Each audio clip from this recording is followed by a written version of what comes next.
A empresa de hoje é um líder em soluções de tecnologia 3D para design, engenharia de construção e entretenimento, sendo aliás muito conhecida por engenheiros e arquitetos. Estamos a falar de uma empresa com o software CAD mais famoso do mundo, onde as ideias ganham vida e o futuro ganha forma. Mas será que este negócio tem um futuro risonho pela frente? E como é que as ferramentas desta empresa são vistas pelo mercado acionista? Bom, hoje analisamos a Autodesk. Fica desse lado e vamos a isso.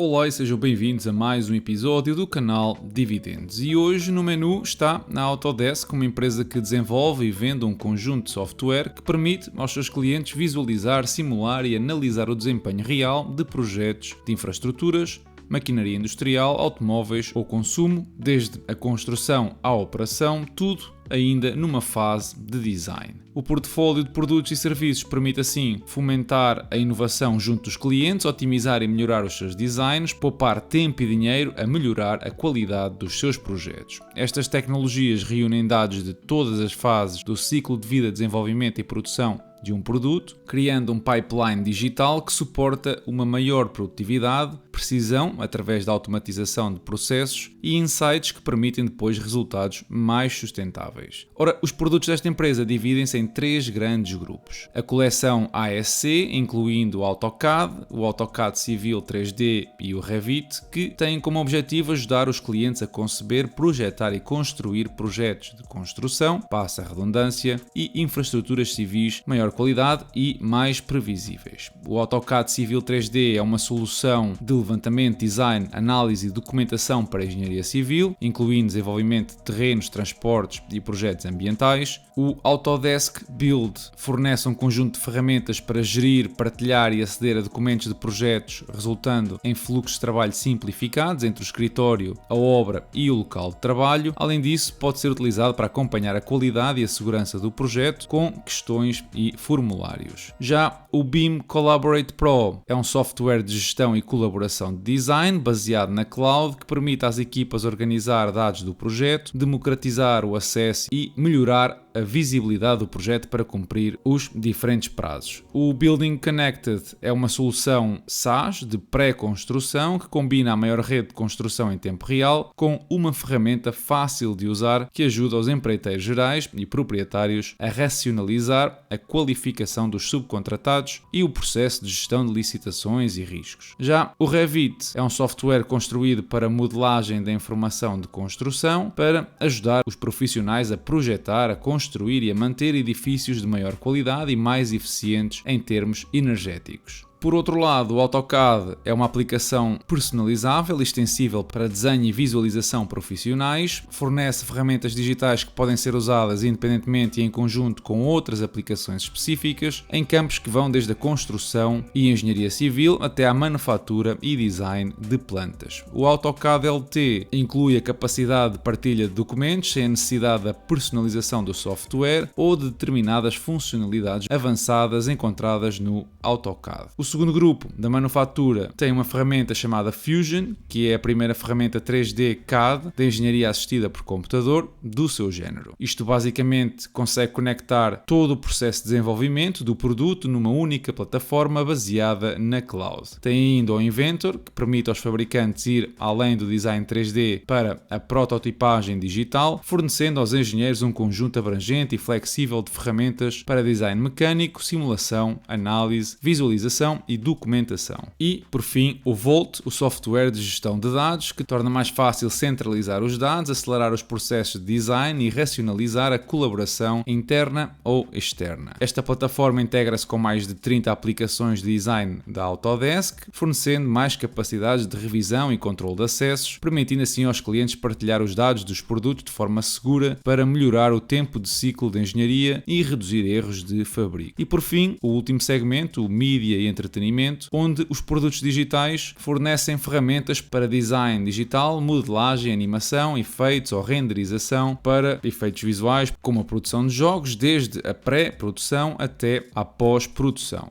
Aqui podemos encontrar 3 produtos: o Flow Production Tracking, atualmente chama-se ShotGrid, que é um software baseado na cloud para revisão e acompanhamento da produção da indústria. O Maya, o software que fornece soluções de modelagem, animação, efeitos, renderização e composição 3D, permitem a artistas de cinema e vídeo, developers de jogos e profissionais da visualização de design criar imagens digitalmente envolventes e realistas ou animações e simulações realistas. E o 3ds Max, que fornece soluções de modelagem, animação e renderização 3D, que, além do anterior, consegue ainda criar digitalmente imagens, animações e cenas complexas realistas, comunicando digitalmente conceitos abstratos ou complexos, mecânicos, arquitetónicos, de engenharia e construção. Conhecidos os diferentes produtos da empresa, podemos olhar para o modelo de negócio e aqui a transição da empresa para um modelo de subscrição provou ser eficiente a reduzir a incerteza e volatilidade associada ao seu crescimento. Com quase 98% da receita a ser recorrente, períodos como o que aconteceu em 2008, onde o crescimento cai fortemente, já não se repetiram durante a pandemia. Com o ano fiscal a terminar em janeiro, podemos ver que em 2024 a empresa conseguiu mais de 5 mil milhões de dólares, um valor 10% superior ao ano anterior e praticamente todo associado ao modelo de subscrição. Geograficamente, a empresa está dependente do que são os mercados americanos e europeu, com praticamente 80% da receita derivada destas regiões, e a nível de produto, a coleção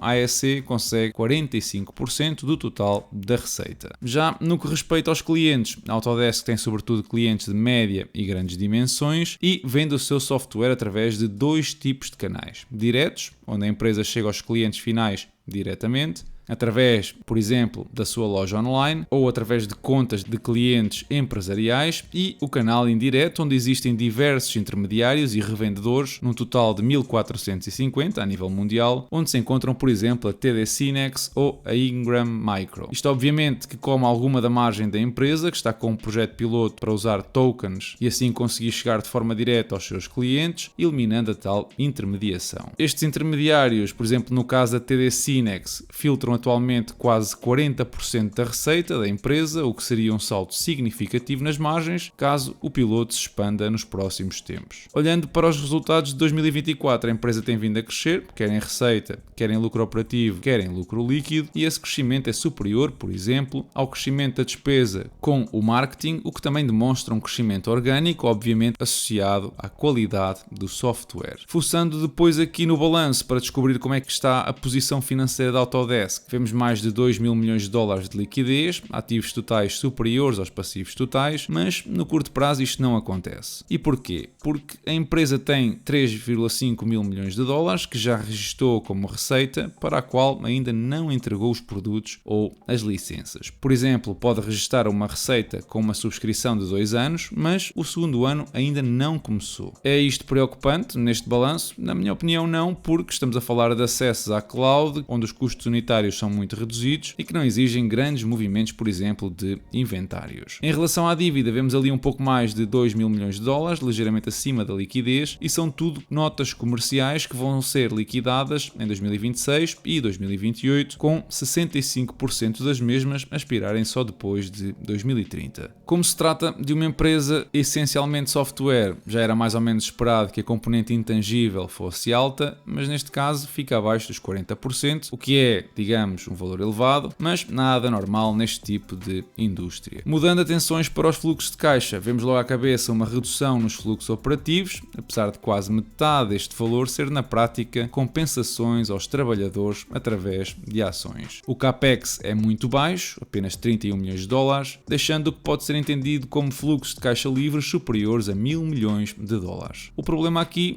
é que este valor está artificialmente inflacionado com a diluição que vimos através das ações. Ora, se vocês repararem na secção financeira, podemos ver que a empresa gastou quase 800 milhões de dólares a recomprar ações essas que tinha gasto 700 milhões de dólares a emitir, ou seja, a recompra efetiva foi de apenas 100 milhões de dólares. Outro detalhe importante aqui é perceber que a empresa deduziu o valor da receita que tinha já adiantado, algo que não aconteceu nos últimos 3 anos e é fruto da transição transição que a empresa está a fazer para subscrições de apenas 1 ano de duração. Está na altura de passarmos ao registro histórico e perceber a trajetória que a empresa traz desde 2014 para depois conseguirmos projetar o contexto para os próximos 10 anos. E começamos por ver uma receita a crescer a 8% ao ano, com uma margem bruta estável, um EBITDA muito mais agressivo, na casa dos 17% anualmente, e um lucro líquido ainda mais acelerado, a apresentar crescimentos de 27% ao ano na última década. A margem líquida da empresa também apresenta a mesma trajetória positiva e está agora na casa dos 16% a 17%. A recompra de ações tem ajudado pouco na redução do float. Já a nível de performance, vemos uma melhoria substancial desde a pandemia para valores bem acima da média do S&P 500, que ronda os 13%. A alavancagem, como a liquidez e a dívida andam muito próximas, acaba por não ser nada extraordinário e, olhando finalmente para o comportamento dos fluxos de caixa, vemos crescimentos anuais por ação na casa dos 8%. Reparem que se eu retirar a compensação por ação dos cálculos dos fluxos de caixa, o mesmo crescimento passa imediatamente para 3%, o que vai ser muito importante quando estivermos a projetar o futuro dentro de momentos. Passando então para as projeções, é preciso primeiro perceber que o setor onde a Autodesk opera tem alguns concorrentes de peso, a Adobe, a SolidWorks, a Dassault, a Siemens, apesar de a Autodesk dominar claramente o mercado com uma posição muito significativa da cota total. Depois, é também necessário entender que o crescimento associado a esta indústria não é nada de extraordinário, ficando-se por valores a rondar entre os 5%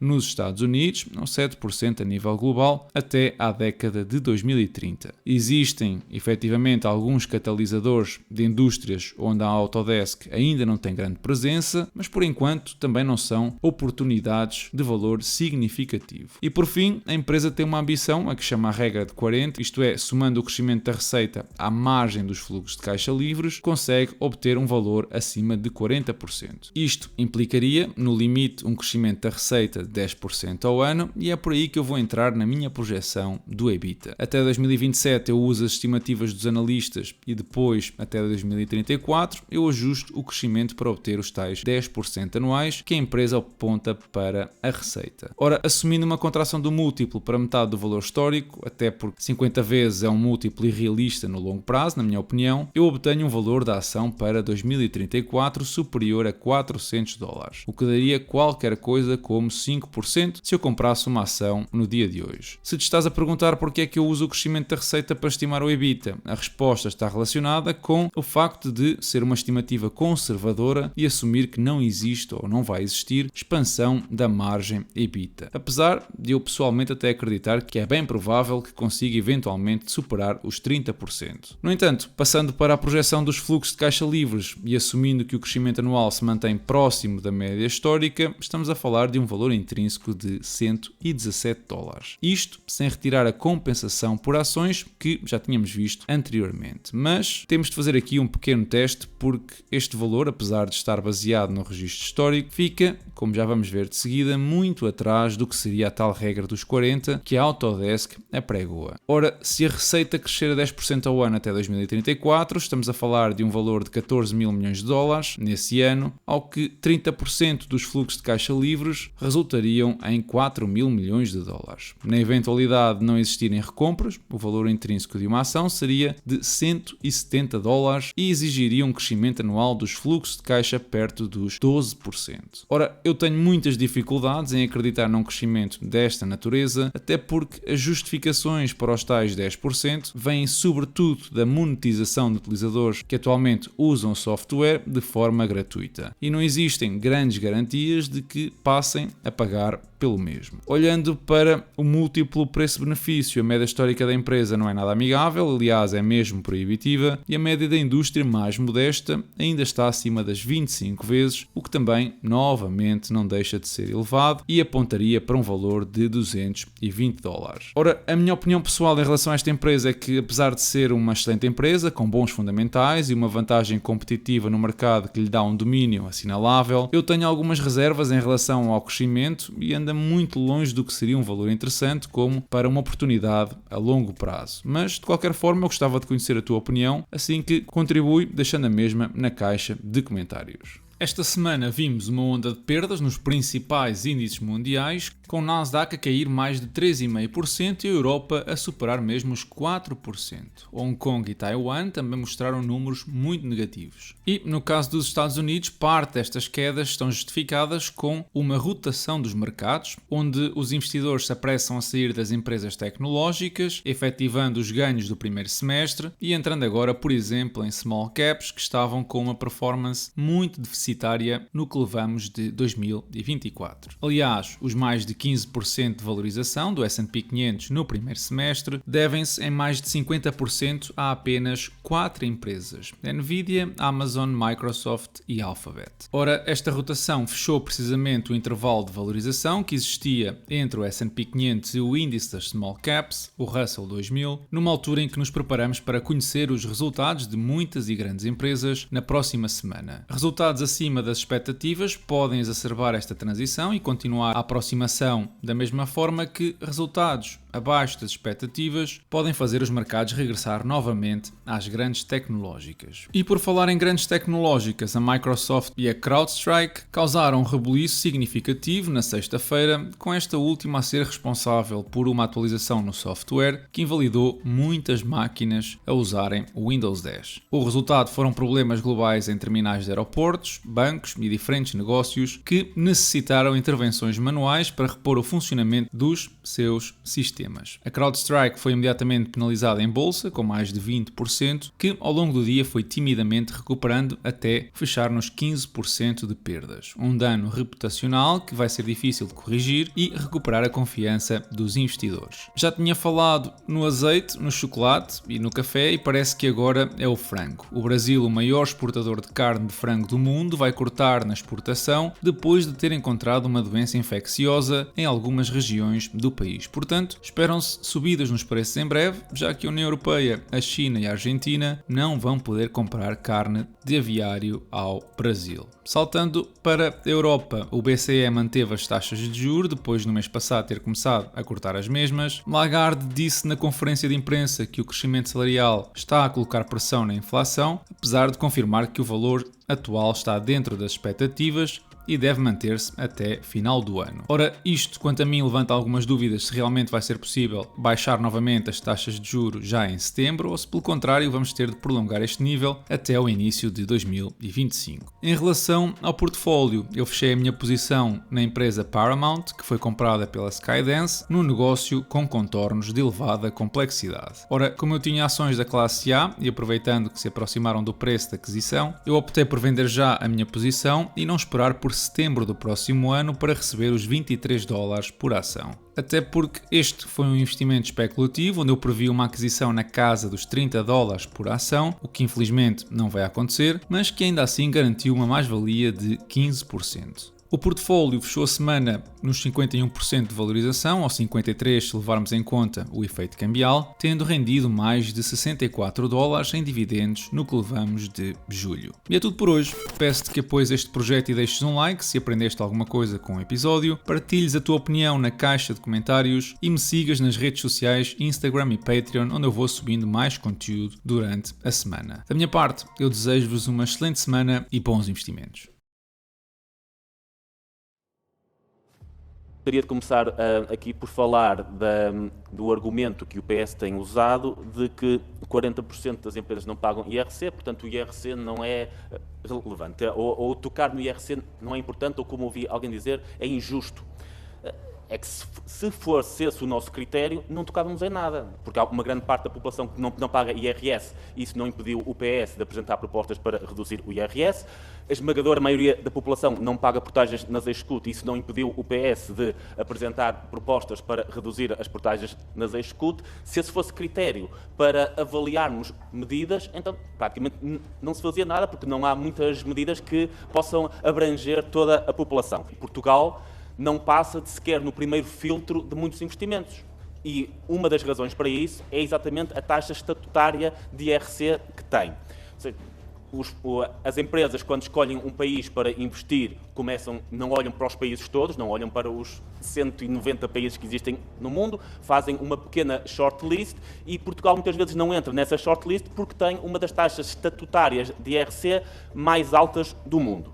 nós somos efetivamente o país da União Europeia com a maior taxa estatutária de IRC, somos o segundo país da OCDE com a maior taxa estatutária de IRC. Entre os 140 países cobertos pela base de dados da OCDE, apenas 7, incluindo aqui Camarões, Namíbia e Quénia, têm taxas estatutárias mais altas do que nós.